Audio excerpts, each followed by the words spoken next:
This Jocks 94.5 podcast is brought to you by Millennium Satellite and Video. Log on to msbnow.com. TV excellence everywhere. That's Millennium. McElroy and Cubelic in the morning starts now. Welcome in hour number 3 here on McElroy and Cubelic in the morning. Yes, you do not hear the voice of one Cole Cubelic or Greg McElroy. Damian Mitchell alongside John Saber with the hot tag in for the guys. I think Cole's got an offensive line retreat or some sort of convention or something. And I think Greg had a last-minute Mahjong tournament that he hopped into. He didn't realize that I think they were going to Eastern time. He thought they were on Eastern time, so he thought, 9 o'clock meant, 10 o'clock meant, 10 o'clock Central. But no, he's locked in on that, so he had to make sure that he got there safe and sound and get ready to win some Mahjong. Or at least that's what I thought. They hadn't really disclosed anything. I'm just playing, y'all. They got an ESPN seminar. They got to get their minds right, get ready for a college football season. And you also can get locked in for a college football season with us at the kickoff party. Come celebrate the kickoff to college football with us at the Bill Smith Buick GMC Jocks kickoff party at Regents Field on Thursday, August 21st. And the only way to go is by winning tickets. To win a pair of tickets for you and a guest, text the keyword Blazers and your full name to 205-834-9450. The keyword is Blazers along with your full name to 205-834-9450. Winners are drawn and notified daily. For more information, visit jocksfm.com. Kind of recapping what we've talked about so far here on Mac and Cube. We got a chance to hear from Paul Feinbaum breaking down the coaches poll as we have SEC representation at the number 1 spot with the Texas Longhorns. Also got a chance to hear from SMU head coach Rhett Lashley as he kind of details what his Mustangs probably are expecting to look like in 2025. They ain't sneaking up on anybody, but a potential run for another college football playoff berth there in the ACC. Also, Gerard Hamilton hopped on in the second hour to discuss the Missouri football team in 2025 and the expectations for them, kind of detailing some stuff during fall camp. And when we discuss, just looking around the SEC in fall camp, and I was interested in hearing what Gerard was saying about Missouri because they are the team I can't really figure out because, going back to the coaches poll, Missouri isn't there. The team won 10 games last season. And we kind of look at, a Texas A&M who, fell towards the end of the season, but they get the benefit of the doubt being the 21st ranked team.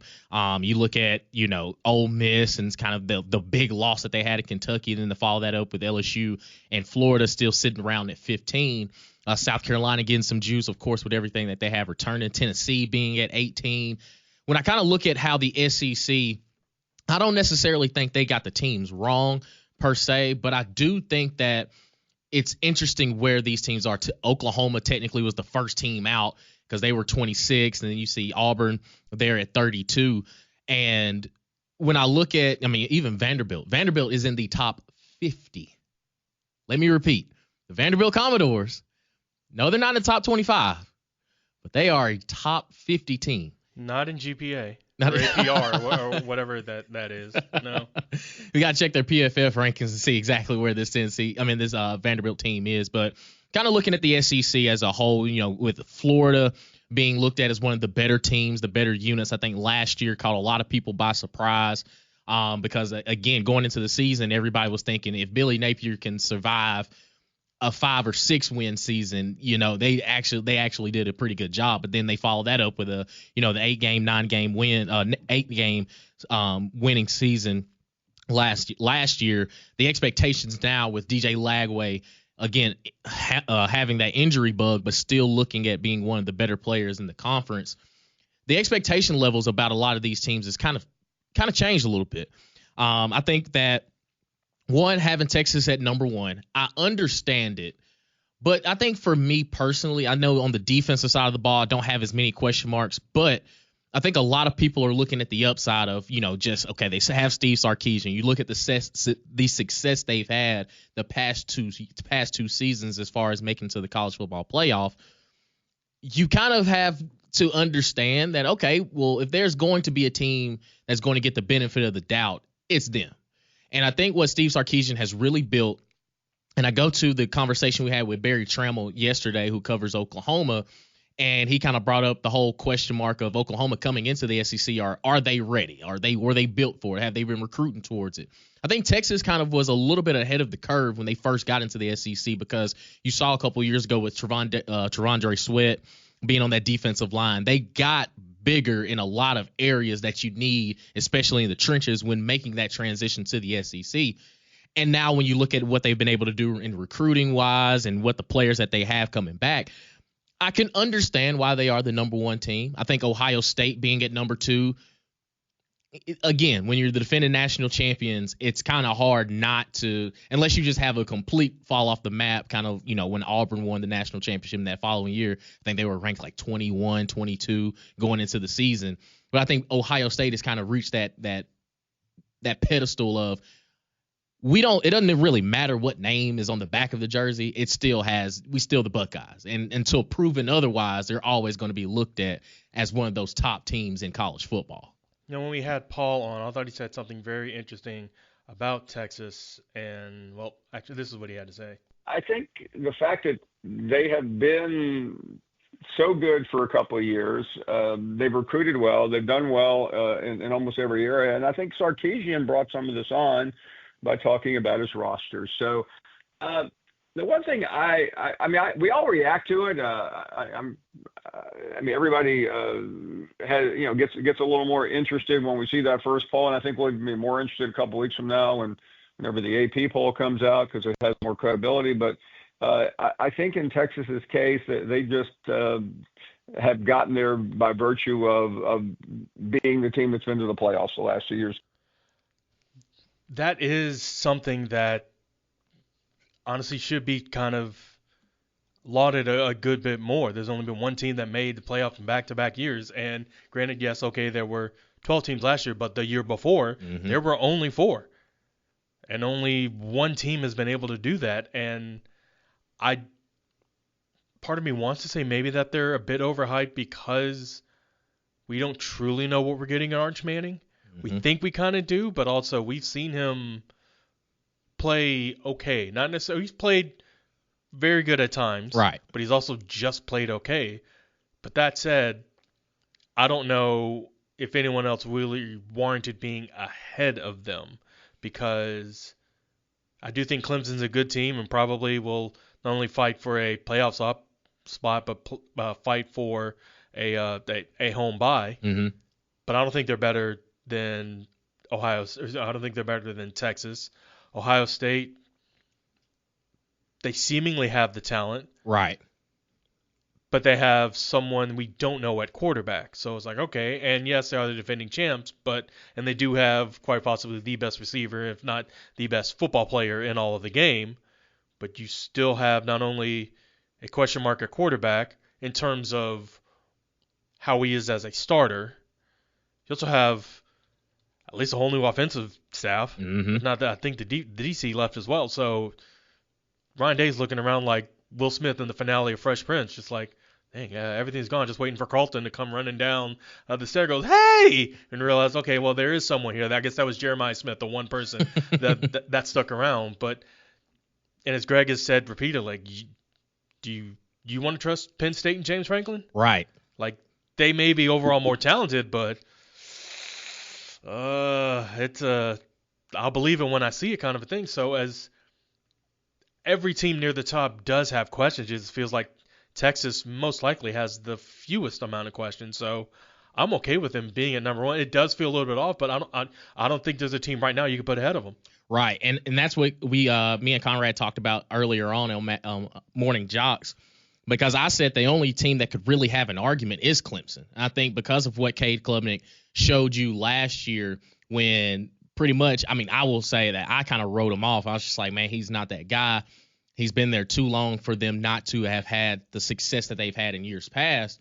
But he went out there. You get absolutely boat raced by Georgia week 1, understandable. You follow that up at the end of the season, losing to South Carolina in a rivalry game, but you still end up winning the ACC. You handled your business as far as the conference goes.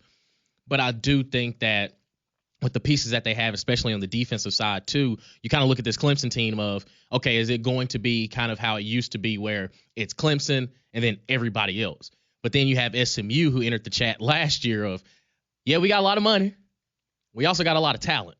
And going into the season, Preston Stone, he ends up getting hurt, and Kevin Jennings, a guy that's, he wasn't necessarily in the quarterback battle, but ends up being the starting quarterback and putting them in a position where they end up making it to the college football playoff.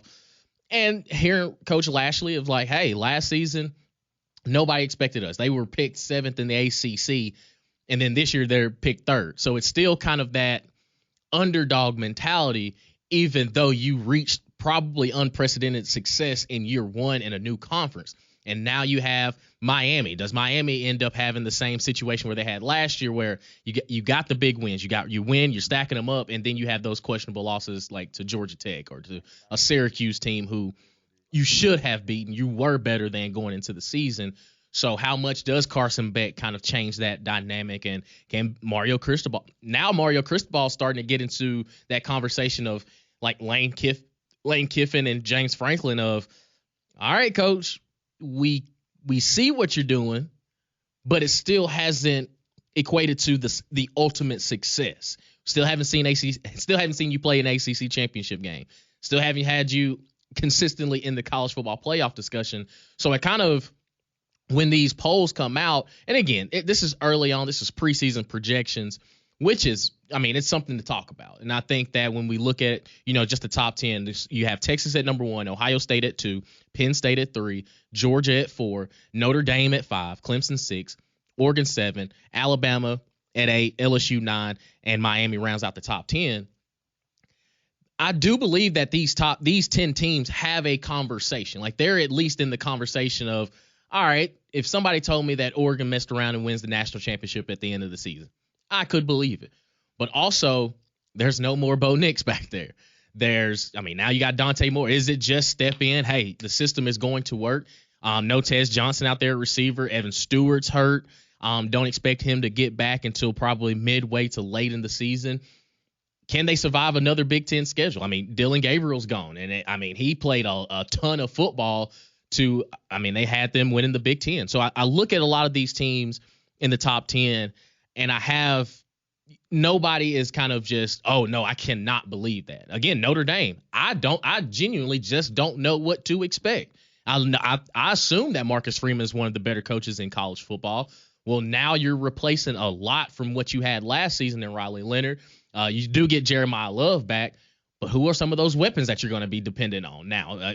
Are they going to be going to a heavy run game and try to, beat people up? I think defensively they're going to be just fine. But I do think that when I look at this top 10, you can have a conversation of what order it is, but I do think that if I had to take the top 10 or the rest of the field of winning the national championship, I would more likely lean one of those teams in the top 10. Yeah, 1 through 10, we can quibble about the order, but I do think that they got the right teams correct. The only one maybe I might want to is a Florida, but because I think they have a lot of the talent there, but with DJ Lagway's health, although it seems to be improving, and just the schedule that they're going to have to face, they could be substantially improved from last year and still miss a bowl game. Yep. So I just ultimately, even though team-wise they might be warranted the discussion, at least being in the top 15 because they were sitting at 17, I'm not going to find anyone that didn't have them in there. 17 does feel a little bit low, but even your teams 6 through 10, Clemson, Oregon, Alabama, LSU, and Miami, I can't put Arizona State above any of them. I definitely can't put Illinois above any of them. South Carolina, maybe, right, but we're going to see them against those teams in the top 10. Michigan, just doesn't feel right. And Ole Miss, not right. Ole Miss, no, I'd put South Carolina in there sooner than I would Ole Miss. Yeah. But I do think ultimately that they got the teams right. I don't know about the order, but at least those are definitely the top 10 teams, and most likely your national champ is coming from one of those 10 teams. Yeah, and this is rounding out the rest of the top 25. Gave you the top 10 at 11, Arizona State, 12, Illinois, South Carolina at 13, Michigan at 14, Ole Miss at 15, SMU at 16, Florida 17, Tennessee at 18, Indiana 19, 20 is Kansas State, 21 Texas A&M, 22 Iowa State, 23 BYU, 24 is Texas Tech, and 25 are the Boise State Broncos. So we'll continue the conversation on the other side. Would you take the top 10 teams, one of those teams in the top 10, or would you take the field? Do you feel like there's a team that should have been in this top 25? We want to hear from you, 205-834-9450. You can text in, you can call in. We'll keep the conversation about the coaches poll to preseason top 25 on the other side. Keep it locked right here on Jock. Go inside Jocks 94.5 on Jocks TV. Morning Jocks, Mac and Cube, and Three-Man Front video simulcasts are presented by Bill Smith Buick GMC and Game Day Men's Health. Watch on the Jocks mobile app and YouTube by searching Jocks 94.5 TV. 9:18 here on McElroy and Cubelic in the morning. Damian Mitchell, John Saber tagging in for the guys as they do their ESPN seminars. They got to lock in, make sure they give you the best broadcast across college football there, ESPN, SEC Network, and a host of others. Should be a lot of fun. We appreciate those guys letting us hop on in, having some fun. We want to hear from you, 205-834-9450, and kind of just discussing the top 25 preseason coaches poll that was released yesterday. Gotten some reaction here on the Jocks text line. Wesley from Jemison, he texts in, I do find it interesting that most experts believe Auburn to be a top 25 team, but they are nowhere to be found in the coaches or previously released preseason AP poll. What's going on there? I think it's a more of a wait and see approach. And again, it's hard because last season, again, your record is what it is. I think we all can sit here and say that, yes, the record was 5-7. It was. But how many of those games could have, and I know Cole's probably going to, beat me up for saying there's no could haves or should haves in football, but how many of those games could have gone either way? But that's the thing. You've got to find a way to win those games. And it's a different approach now. Like you have Jackson Arnold coming in from Oklahoma. I don't think anybody's denying the talent, but we all saw what happened at Oklahoma. And again, and I had this thought yesterday when dealing with Jackson Arnold, and you kind of heard some rumblings, he had a little bit of a rough day over the weekend, kind of throwing the ball. And think of all the things that Hugh Freeze has said is, want his quarterback to be confident. And think of some of the interactions that we saw with Peyton Thorne and Hugh Freeze last year when there were moments that Peyton was frustrated. There were moments when Hugh was frustrated. You sit Peyton Thorne down, Hank Brown comes in, Hugh Freeze still looks frustrated. What if that happens again this year? What if Jackson Arnold has a little bit of a mental lapse, and reverts back to some of the things that happened in Oklahoma last year, where his confidence was already shot and he already has been benched at his old school. Well, now he's coming into a situation and maybe it doesn't light up the world. Is Hugh Freeze gonna lay into him like he did Peyton Thorne? Are you going to see more of a more strategic approach of how to handle that? And I think that, the quarterback's got to be mentally tough. Quarterbacks have to be tough. And I like to, poke fun at Greg. Like they're treated like royalty half the time, but it is a difficult position to play. And you are in charge of everything that happens on the football field once that ball is snapped. Every decision that happens on that field resides in what you do with your arm if you hand that thing off. Maybe I've been out a couple of days. Who's out here saying Auburn's the top 25 team? I think a lot of people. I know he said experts. And I'm like, maybe I missed it because I've been out a few days. But obviously the coaches don't think that way.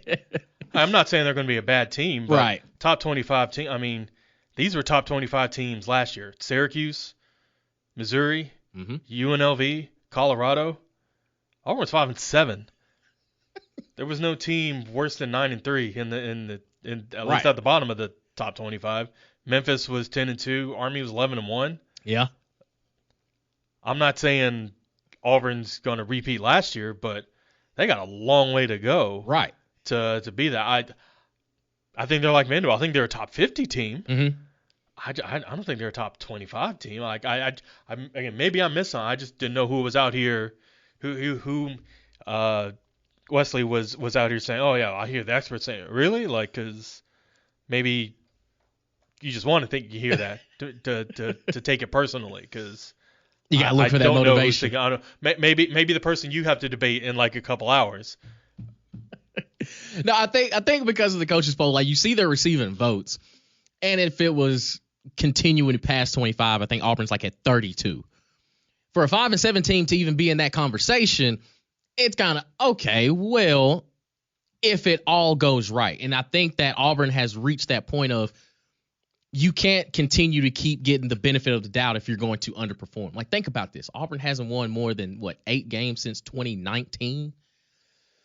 That's not top 25 worthy. Like, it's not worth having the conversation. So I get it. Like, I can understand it, but I do think that with the pieces that you have around you, it has to be proven. And I think that's where a lot of these coaches, and even I think the AP poll when it releases in a couple of weeks will kind of reflect that of it's hard to put all your chips behind them because you haven't shown us in a 5-year span. And again, 5 years is a wide margin. It's enough data to kind of look at and say, well, why would we put them in the top 25? Now they've had big wins, but also they haven't lined them up consistently. And again, with all the change from Harsin to Hugh Freeze, and then with Hugh Freeze being there for as long as he has, I think, it's almost in the Billy Napier situation of, can you give us some time? Like, can we get some time to kind of build this thing right? Because I've kind of gone back and looked, and, they say, well, the cupboard was bare when Harsin left it. Okay. But think of the nature of the business we are in college football. You can flip a roster quick, like absolutely quickly, because nobody's making any excuses for Deion Sanders at Colorado. He had them at least competing. Like, he had them at one point contending for a Big 12 championship last year. And again, you can't tell me you can't flip it around quickly. You can say, oh, he's doing it in the Big 12 and he's doing it in the SEC. Well, I think it'd be a little bit easier to get the better talent in the SEC than it is to Boulder, Colorado. That ain't his fault. Right. And I mean, if Colorado's in the SEC, I'm sure things would be a lot different. But it's like a character said in The Princess Bride. It's not my fault being the biggest and strongest if we're in a fight. Like, what do you want me to do? Want to take it easy? No, like, right. I can't help who else is in my conference. All I can do is recruit the players that I can, and play the teams that are in front of me. That's all I can do. I think we figured out why Hugh Freeze was so low, or Auburn was so low. Hugh Freeze has a vote, but he was probably one of those. You know what? I don't think I can rank myself high. But also on the flip side of that, so does Kalen DeBoer.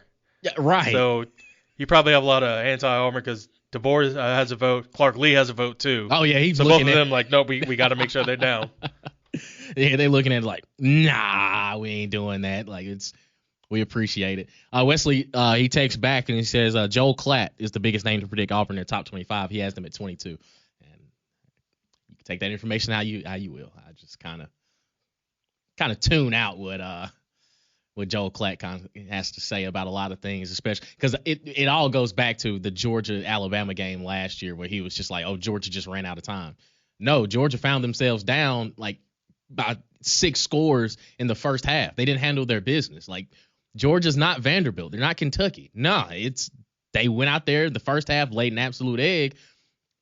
And in the second half, it was like you were already too late. You were fighting an uphill battle. And Alabama was like, nah, like we got this. Now, we may have played around with our food a little too much, but Alabama still won that ball game. And Carson Beck in that first half looked like a freshman. He looked like Arch Manning when Arch Manning saw the Georgia team across the other side. But I do think that, the coaches poll, and again, Paul Feinbaum kind of hit the nail on the head. He's like, a lot of these coaches probably haven't seen much of these other teams because they're so focused on what they got and some of the common opponents that they're going to see. Like, I think a lot of these SEC coaches kind of look at each other and it's like, okay, well, if my team plays our best, I think that we could, like if you're Shane Beamer, you're probably looking at all the teams on your schedule of, well, we should have got them last year. Now we got Lenore's again. Yeah, like try to put Alabama ahead of us if you want to. Yeah, they got us last season, but we're returning Lenore Sellers, who was just trying to figure it out by that time. Now he has the keys, and let's see where it can go. He just couldn't see. He was out there like Jameis, kind of squinting. He didn't really have the glasses on and the goggles. He didn't want to fully wear them. Now I realized, how important it is. Also, Joe Klatt put out his preseason top 25 for the Joe Klatt show. I don't see Auburn on there. So they're a top 25 team, but he's not willing to put him in his top 25. Makes sense. Okay, and that ain't at you, Wesley. That's just more of a, like, is this your king? Like, this is the guy. He's expert. Like, He said it, but I'm looking at a graphic, and we know that's official. Right. And That's the I end see all be Auburn all. on there. Absolutely. Scotty takes in Scotty and Alpine. Is Damien a Barner? No, don't let the shirt fool you. This is called psychological warfare for the debate I have in a couple hours. When you got to look at your enemy wearing your colors, it's just kind of, ooh, that's a sting. That's a grab. I like to think you didn't need to stoop to that level, but you're choosing to. Absolutely. The pettiness aspect of me, I kind of dig that.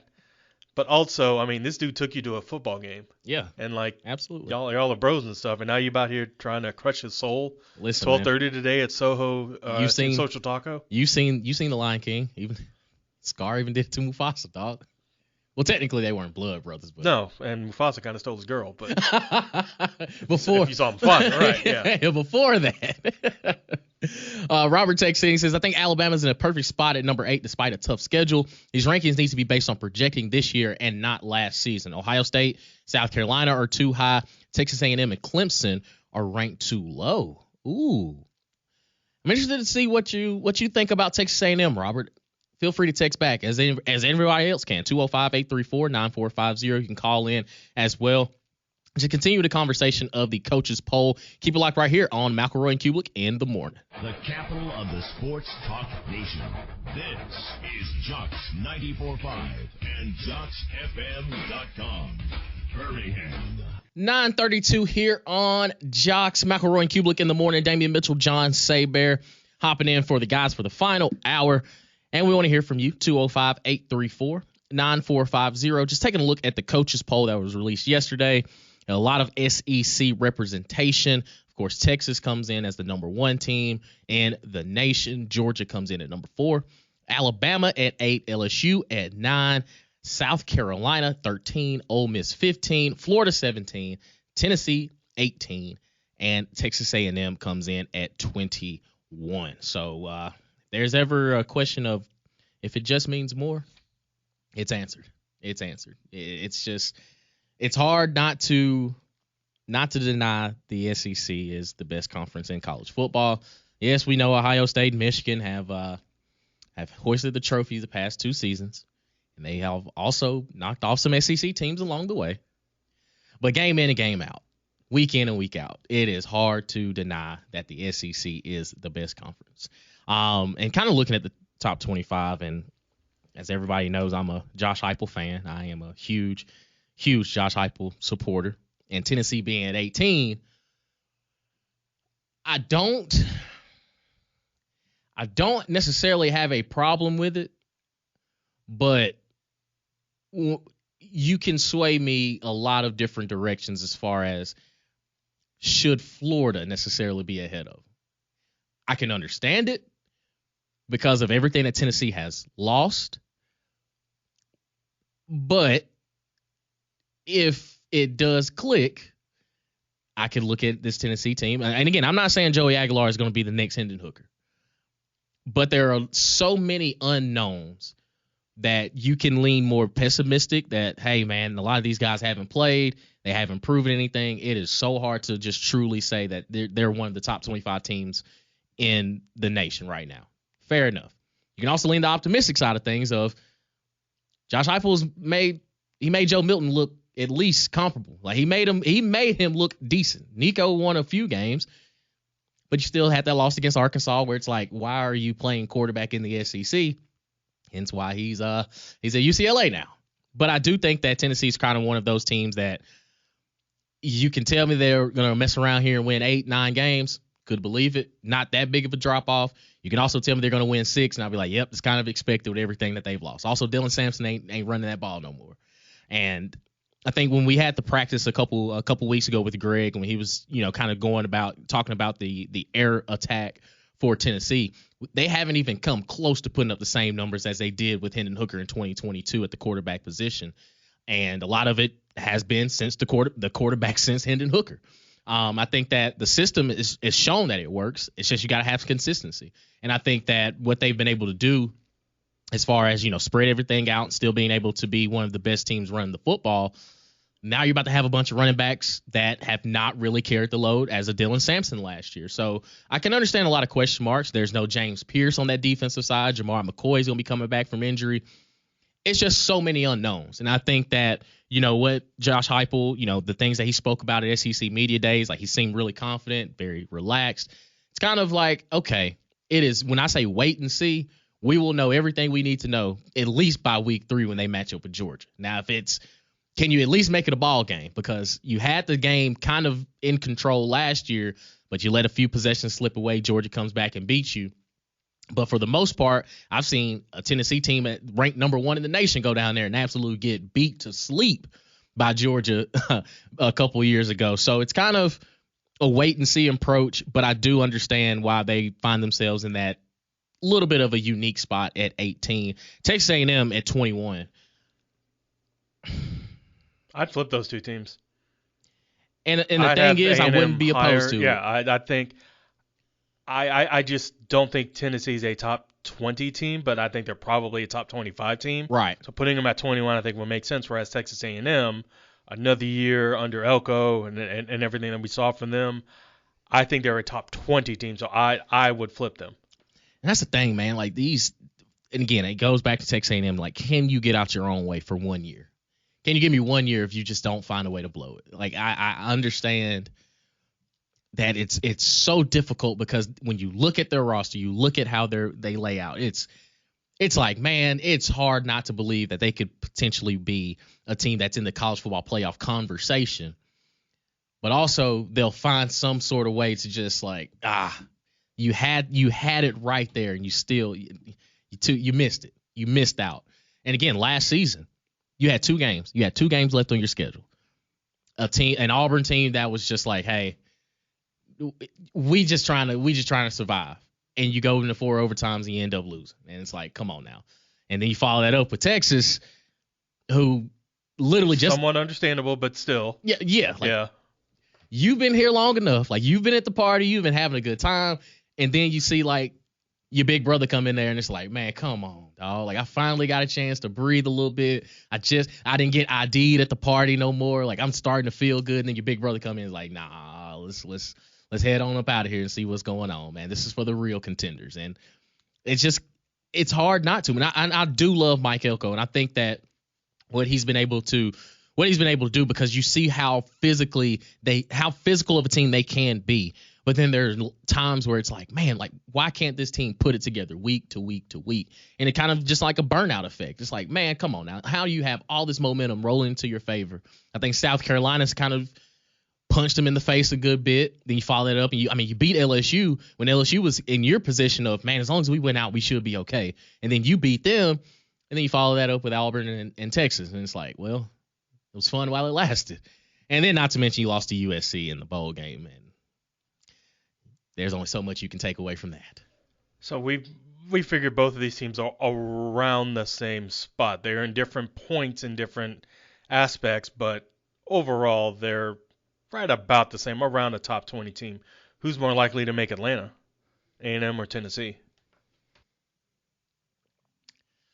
Because to me, I have to say Tennessee, because while I think A&M's the better team, I think they're a much better team. A&M's got the tougher road to get there, and I don't know if they can navigate that, because I know it doesn't matter, but road game 3rd week out the gate at Notre Dame. Right. So granted, I know that doesn't matter at Atlanta, but in your last 5 games at LSU, at Missouri, South Carolina, Stanford, and then at Texas, like that's tough for anyone to do. What was that team you whispered before Texas? Stanford. Again, it doesn't count for Atlanta, so I was just not putting the emphasis on it. Don't sleep on them. I'm not. I mean, we've seen them kind of give other teams fits, and other power teams give them fits. True. But it was being glossed over because it doesn't matter in terms of Atlanta, right? They go 10-2 and they lose to Stanford and Notre Dame. Yeah, they're still going to Atlanta because they're right. Yes, heck, they can go 8-4. Somehow lose to UTSA and Utah State, but they're 8-0 in conference. All right, yeah, they found a way to make it. Yeah, they're going to Atlanta at that point. Yeah, but I mean, like it's fun because a lot of these teams, like you said, everybody's kind of lumped in that category. I do think Texas and Georgia have kind of put themselves on another level, and then everybody else is kind of in that mode because LSU, they're going to take on Alabama, they're going to take on South Carolina, they're going to take on Texas A&M, and they're going to take on Florida. So it's kind of, man, there's going to be a lot of punching up and punching down as far as the season goes. 205-834-9450. Let's go to the phone lines. Our buddy Robert in Greensville wants to talk this coaches poll. What's going on this morning, Robert? Yeah, how y'all doing today? Man, can't complain about a thing, brother. Well, listen, I think that Ohio State is ranked too high at number 2. I agree with what Cole and Cubelic and Greg McElroy said earlier today. I think it's all based on what happened last year, and I know they developed well.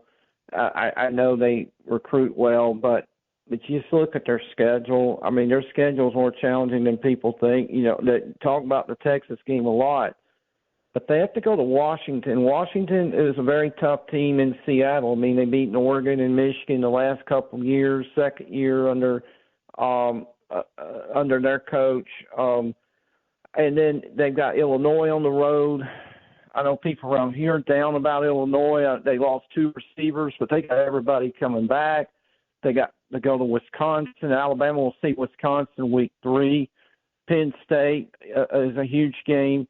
And then they've got Michigan, who I think they're going to lose to again. I think too many people are giving Ohio State the benefit of a doubt. I also think South Carolina is ranked too high. Look, I know they got Lenore Sellers, and I know they got Dylan Stewart. And they're superb players, but you got to look at who they lost around them, okay? I know they got the Utah State running back eligible, but I just don't – and I know they got some talent wide receiver, and they're very young. And look, whether people want to hear this or not, there's a question mark about Mike Shula being the offensive coordinator there. And we all know Shane Beamer has never been about opening up the offense. And look, I think Alabama's going to take care of South Carolina. I know it's a 5-game stretch, but I'm more concerned about the Oklahoma game. And by the way, I think Oklahoma, be it not ranked, is not smart. I think Oklahoma's got a lot of transfers.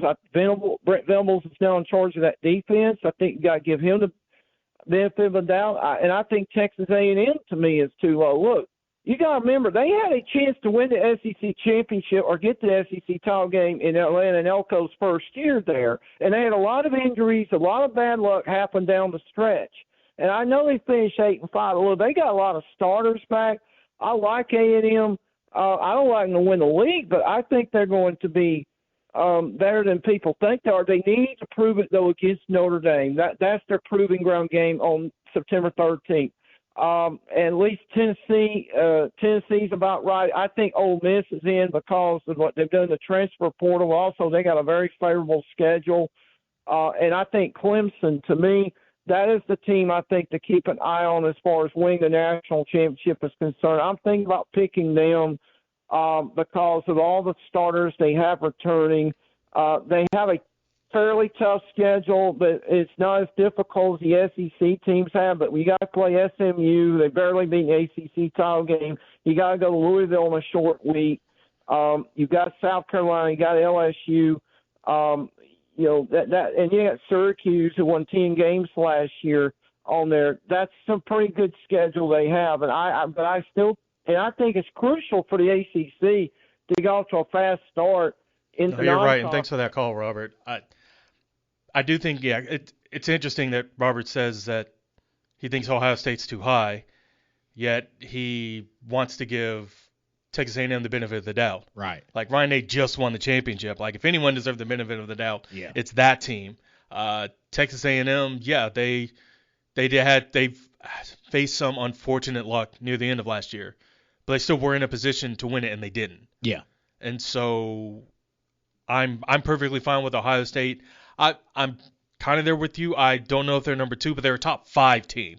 I don't know if they're number 2 because they do have a lot of questions. There are a lot of things that they lost, but Ryan Day, I don't think he has 10 losses since he's been there. Right. I think the only, quote unquote, bad loss really was he's lost to Michigan, obviously all those times, but every other loss he had was in some kind of postseason, something like he lost in a semifinal matchup or a quarterfinal matchup or the national championship game or whatever. Like, he only has a minute number of losses. So he's earn that kind of benefit of the doubt. But I do think you're right in a lot of aspects, Robert, in that there are some teams that you do need to watch out for. Clemson is one of them.